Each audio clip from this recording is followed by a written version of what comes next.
Today, we're taking a look at the TerraMaster D1 SSD Pro external enclosure. External SSD enclosures have come a long way in the last few years. Not that long ago, the limiting factor was the external SSD enclosure. You could drop a fast NVMe drive inside, but the moment it went external, performance took a hit. This enclosure is trying to change that. It supports up to 80 gigabits per second of bandwidth, which puts it in the same conversation as internal storage or high-end workstations.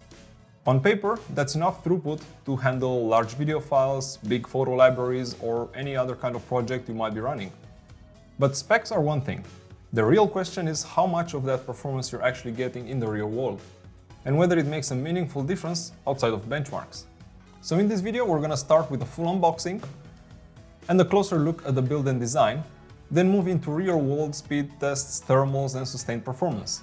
By the end, you should have a clear idea of who this enclosure is actually for, and whether upgrading to something this fast makes sense for your workflow. Let's start with what you get in the box.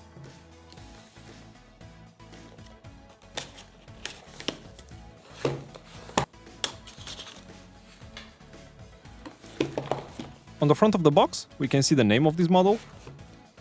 On the side, we have some device information, and the back reveals a few technical specifications, like the fact that it's Thunderbolt 5 ready, supports all the USB Type-C protocols, it accepts a 2280 form-factor NVMe SSD, the theoretical throughput of Thunderbolt, which is 7061 megabytes a second. It also shows us that there are no fans on this model, all the cooling is done passively, so it will be fully silent. Lastly, it's compatible with current Windows and macOS operating systems, which is great. Some more technical details and specs are present on the other side. Something to note here is the maximum capacity supported by this, it's 8 terabytes. It has an all-aluminum build, it weighs in at 300 grams, pretty hefty, and the package contents. Let's move on by removing the inner box from the protective sleeve.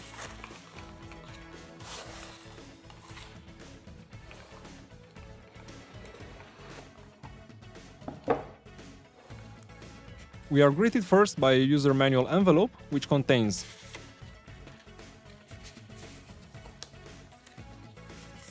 the limited warranty information,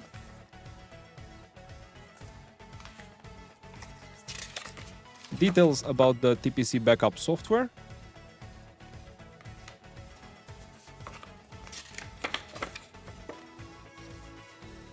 compensation promises,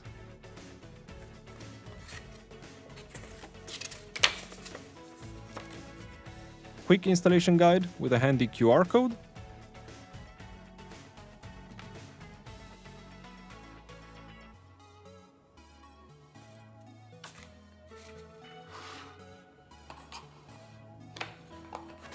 a carrying case,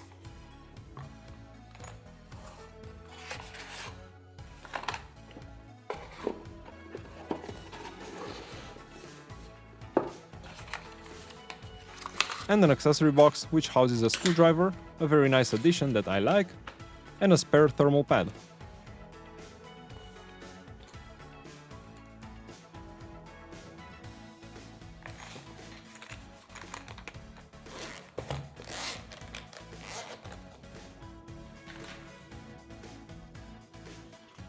Opening up the carrying case, we have included a short USB-C to C cable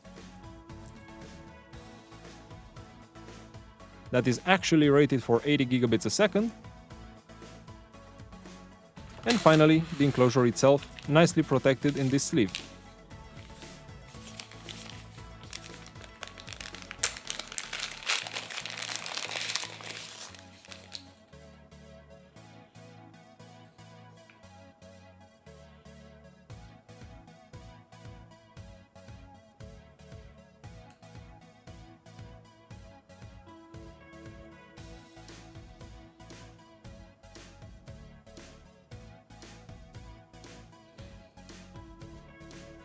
Now that we have it out of the box, let's grab a drive and install it in this enclosure. You will see how easy it is and how fast you could upgrade it in the future if you feel the need for more storage or faster speeds than your current drive can provide. So, using the included screwdriver, we remove this one screw here.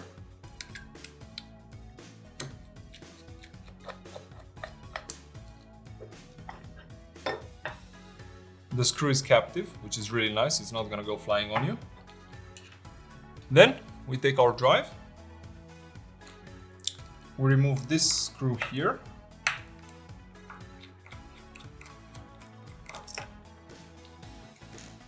and paying attention to this notch here, we position our drive at a slight angle,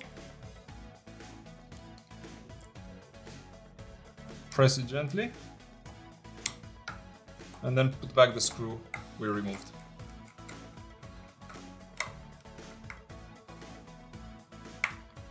Before closing it up, per their instructions, we remove this protective cover from the thermal pad.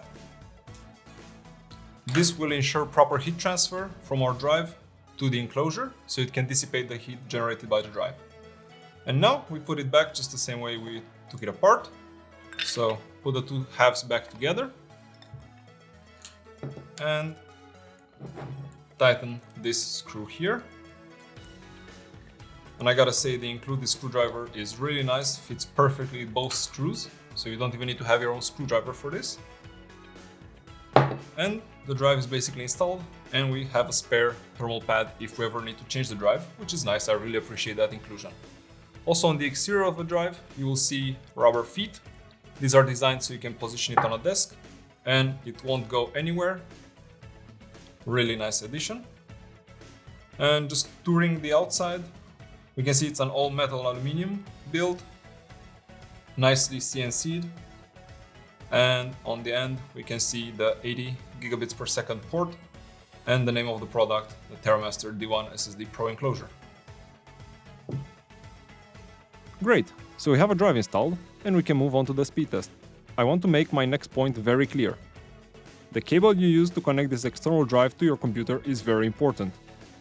Of course, it has a USB Type-C port, so you might be tempted to use any cable, even a USB Type-C to Type-A, but those will 100% provide a lower transfer speed, so you will not get the most out of this device.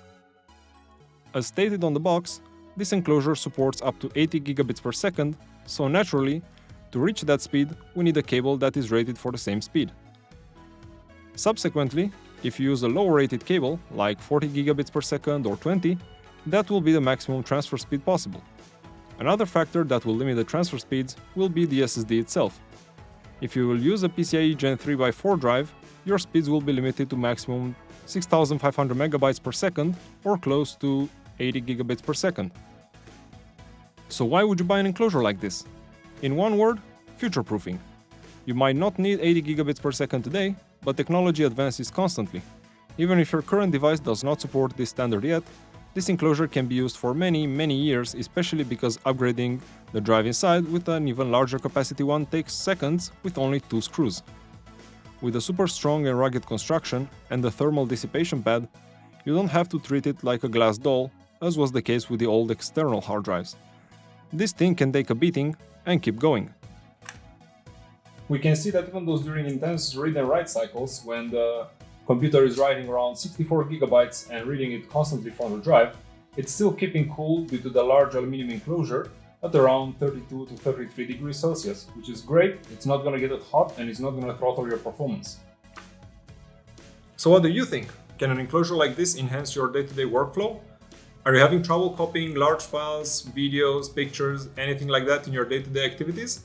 Let me know in the comments down below. If you want to pick one up for yourself, there's gonna be a link down in the video description. If you enjoyed the video, hit the thumbs up button and consider subscribing for more videos like this one. See you in the next one.